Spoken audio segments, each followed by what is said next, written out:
भाइयन के हम ही कहता चाहत बानी कि हमार चैनल बा VRR म्यूजिक जंक्शन, जौना आज इस studio DDR music recording studio से हमार गाना छूटल बा, आज सामने चल जाई और वो गाना के सुनब जा। गाना का बोल बा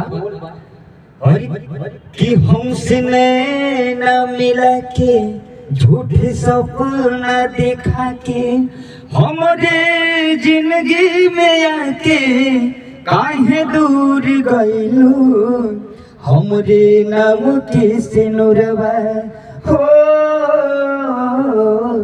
हमरे नाम के सिनुरवा के करे नाम कइलू, हमरे नाम के सिनुरवा के करे नाम कइलू।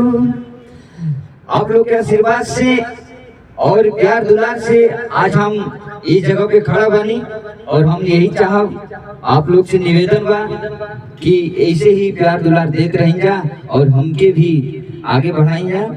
यही मनोकामना बा, यही इच्छा बा। सबके प्रणाम, नमस्कार।